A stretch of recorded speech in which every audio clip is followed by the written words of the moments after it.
¿Qué tal? ¿Cómo están amigas, amigos de la Octava Digital? Esta semana se dio a conocer una noticia que sin duda alguna generó mucha controversia, ya que la Suprema Corte de Justicia de la Nación, pues literal, impidió el desafuero de Francisco García Cabeza de Vaca, el actual gobernador de Tamaulipas, quien ha sido señalado, quien ha sido acusado, no de ahora, desde hace mucho tiempo, de vínculos con el crimen organizado. García Cabeza de Vaca, obviamente empoderado, pues apareció en los medios, particularmente en un video, asegurando que de esta manera se respetaba el federalismo y que el tiempo le había dado la razón. Una decisión, insisto, que ha generado muchas lecturas, muchos comentarios. Le voy a platicar con la maestra, por supuesto, la doctora Guadalupe Correa, quien vaya que conoce el panorama que sucede en Tamaulipas en materia de crimen organizado. Mi querida Lupita, tú y yo ya lo hemos platicado en otras ocasiones, quién es García Cabeza de Vaca, y yo lo primero que te preguntaría es, ¿cuál es tu sentir, tu lectura a raíz de esta decisión que toma la Suprema Corte de Justicia en torno a este personaje? Es una decisión por demás desafortunada, Jesús, por las implicaciones que esto puede tener más adelante y que esto va a tener más adelante.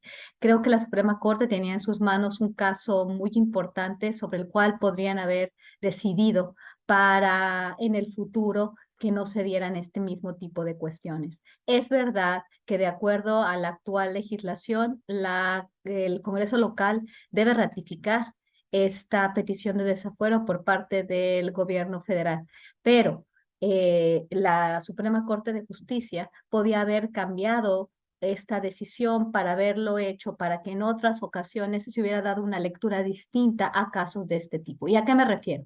Me refiero a casos como el de Francisco Javier García Cabeza de Vaca, con toda una trayectoria de alegados vínculos con la delincuencia organizada, corrupción, tráfico de influencias y toda una serie de tropelías que se han venido reportando, no solamente en este espacio, sino en múltiples espacios por múltiples personas, un estado donde no hay justicia, donde se fabrican culpables por casos que ya hemos mencionado aquí. Es una terrible situación la que vive el Estado, más que nunca parece que cada vez el Estado va peor, pero cuando tiene el control sobre su Congreso local con una operación política y además legal, con grandes abogados y con algunos jueces, pues con ciertas agendas políticas no basadas con la ley, pues se le da un amparo, se le ha ido retrasando este proceso, pues entonces la lectura que se le debe dar, y es una cuestión muy de gran importancia,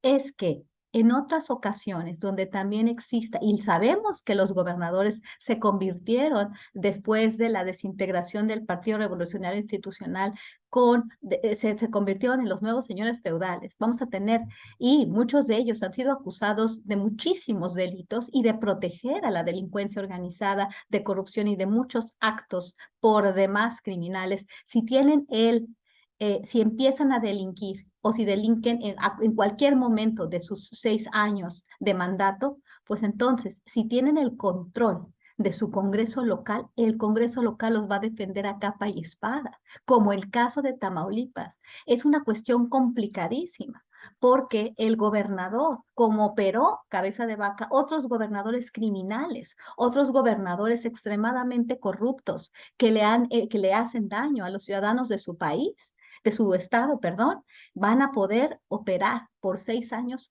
con plena impunidad si tienen el control de sus congresos locales. Es una decisión, la de la Suprema Corte, por demás nefasta, incomprensible, porque ellos conocían bien y conocen bien cuál es la implicación de su labor como miembros de la Suprema Corte. Esto es impensable.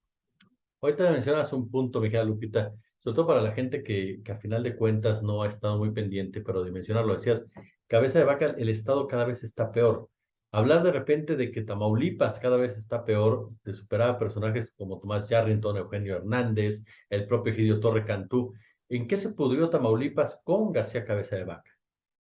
Sí, porque el estado de Tamaulipas, y es importante que menciones esto, porque el estado de Tamaulipas ha tenido altas y bajas en el número de homicidios en los últimos años, en las últimas administraciones, altas y bajas, y de repente, pues el estado explota, ¿no? En lo general, desde el año 2018, cuando Andrés Manuel López Obrador llega a la presidencia y García Cabeza de Vaca empieza a pelear ciertas batallas con el gobierno federal, los homicidios empiezan a bajar, pero no necesariamente porque Francisco Javier García Cabeza de Vaca haya operado toda una estrategia para que los homicidios bajaran. De hecho, su gran mercadotecnia, su gran campaña de mercadotecnia se hizo en los primeros años, donde realmente subían más los homicidios. Estoy hablando de la cuestión del Estado de Derecho, de la corrupción, de la justicia. Con Francisco Javier García Cabeza de Vaca, no solamente tenemos gobernadores acusados de corrupción y de vínculos con la delincuencia organizada. Tenemos un gobierno en el cual se fabrican culpables, donde la Fiscalía General de la República, en un proceso electoral, presenta órdenes de aprehensión contra personajes directamente vinculados, inclusive los hijos de un gobernador, del candidato a gobernador, Américo Villarreal en este caso. Es como nunca antes se había visto, ¿no? Siempre cuando el cártel del Golfo llega a configurarse en el estado de Tamaulipas y vinculado obviamente primero a las cuestiones de contrabando, después al tráfico de drogas y después una conversión a actividades criminales en relación a la diversificación del cartel del Golfo, de la llegada de los Zetas, la militarización del narcotráfico. Cada vez las cosas están peores, pero en este momento tenemos un gobernador que parece que no tiene reparo en hacer alianzas con muchos personajes, con muchas bandas, el tipo de corrupción. Todo esto aparentemente, ¿no? Se tiene que hacer un juicio, se tiene que investigar. Nosotros no estamos asegurando, pero es demasiada la supuesta evidencia, la investigación ya judicial. No solamente estamos hablando de reportes de prensa como en muchos otros casos, estamos hablando de muchísimos testimonios. Por ejemplo, yo he recogido una gran cantidad de testimonios a lo largo de toda mi investigación sobre el estado de Tamaulipas y la delincuencia organizada, porque parece ser que en el caso anterior había todavía una cierta institucionalidad. ¿Dónde está Yarrington? ¿Dónde está Eugenio Hernández? Pero pareciera ser que ahora, aprovechando la polarización, también quizás hay alguna mano, ¿no? De algunas fuerzas. Se dice que, bueno, obviamente, pues el bloque opositor se manifiesta a favor de Javier García Cabeza de Vaca, y bueno, esto le permite a él también, con la decisión de la Suprema Corte, avanzar hacia la impunidad. Creo que nunca como ahora tenemos una impunidad así en un estado donde se violan flagrantemente los derechos humanos y no existe la justicia y donde se fabrican culpables.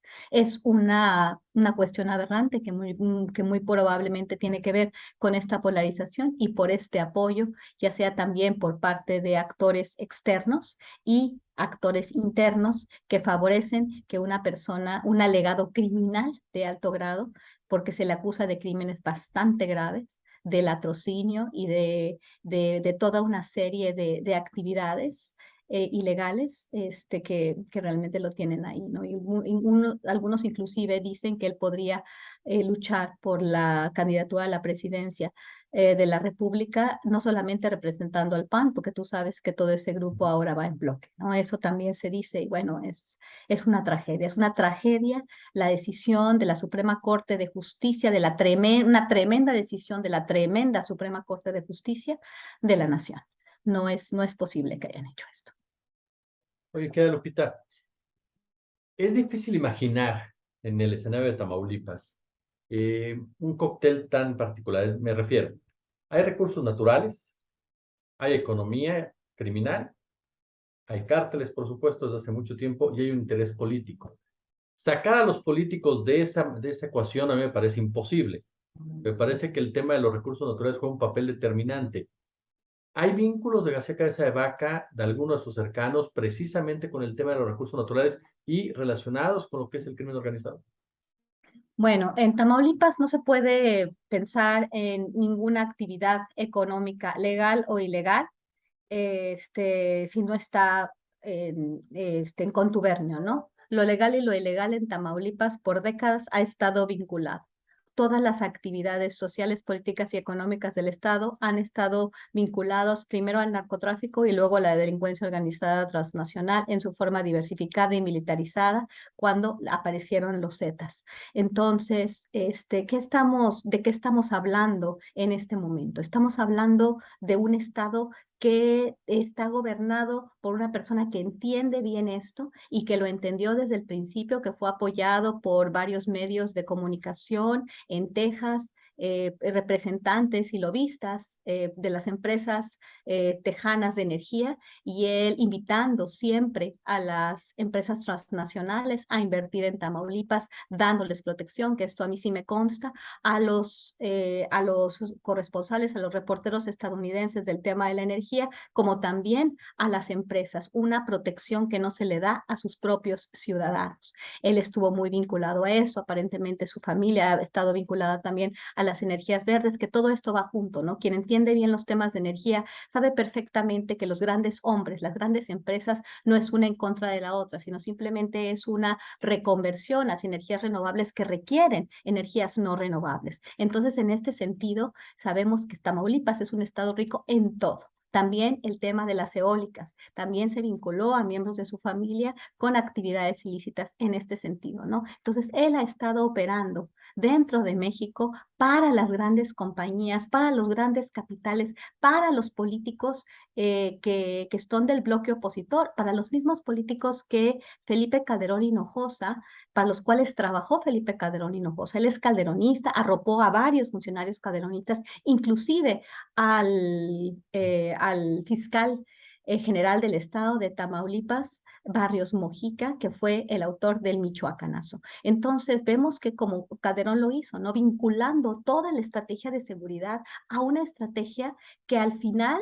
representó una ganancia o que representaría una ganancia para las empresas del sector energético, renovables y no renovables, porque son exactamente los mismos y tienen todas sus inversiones en estos grandes fondos de inversión. Ahora bien, con esta transformación del sector financiero y el sector energético. Es muy importante entender esto. Él es un gran lobista, funciona como un lobista, como un alfil de todos estos grandes capitales. Entonces, también por eso me llama la atención que él vaya avanzando, ¿no? Como algunos jueces, algunas personas vinculadas al aparato judicial que han estado a su vez vinculadas al sector de la energía, que son realmente tantísimos recursos los que están en juego y muchos de estos capitales, muchos de estos intereses no tienen su base de operación en México, sino no tienen su base de operación fuera del país. Y esto es muy importante. Quiero cerrar con o no sé si cerrar, pero quería decir, porque lo vas a cortar, ¿no? Quiero decirte una cosa con relación déjame ver si pude explicar bien por qué la decisión de la Suprema Corte de Justicia con relación al desafuero de Francisco Javier García Cabeza de Vaca es más que desafortunada y es trágica, es una gran tragedia, porque sí lo traté de decir, pero lo que sucede es que definitivamente, de acuerdo a cómo está el procedimiento judicial en este momento, el desafuero tenía que ser aprobado por el Congreso local, pero el Congreso local ha estado operando de la mano y muy bien controlado por un político pero muy bien entrenado, ¿no? Que sabe muy bien, sabe manipular, sabe hacer las cosas de una forma como muy maquiavélica. Entonces, él ha estado muy bien conectado con el Congreso, ha hecho todo lo que ha sido posible por en este nuevo Congreso, pues también manipular las lealtades y todo este tipo de cuestiones. Entonces, el Congreso local en ese momento ampliamente a su favor decide que no se le juzgue, que no se le quite el fuero. Entonces, no estamos hablando, y aquí es donde hay una confusión, no estamos hablando que esta decisión sea en relación a su culpabilidad o no, es del fuero para que se le pueda juzgar. Estamos hablando de fuero. Es que la Suprema Corte y todos los medios de comunicación, la mayor parte de los medios de comunicación, no quieren hablar de lo que está en juego. Es el fuero a gobernadores que una y otra vez han estado vinculados a crímenes, a corrupción. Estamos hablando del fuero. Estamos hablando de quitar el fuero a los gobernadores. Ellos están reforzando una práctica que ha avalado corruptelas a un nivel muy importante por 6 meses de las cabezas de los estados de la República que se han convertido en los grandes señores feudales. La cuestión no es si el señor es o no culpable, es el procedimiento para poder juzgar a un político corrupto.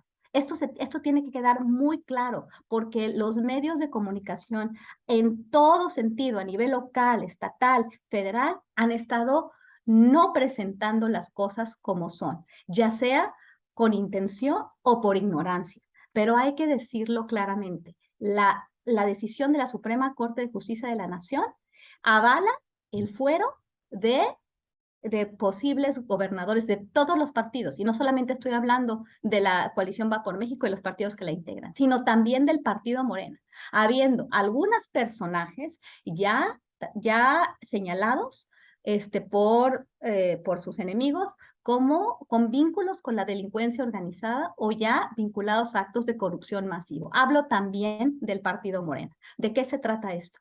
De avalar corruptelas por 6 años cuando un gobernador tiene una capacidad política de cohesión y además controla su Congreso local. Esto es muy importante. Mi querida admirada Guadalupe Correa, yo como siempre te quiero agradecer tu generosidad con la octava. Muchas gracias, Jesús, y pues que te vaya muy bien, descansa y bueno, no vas a poder descansar, pásala muy bien y estamos en contacto.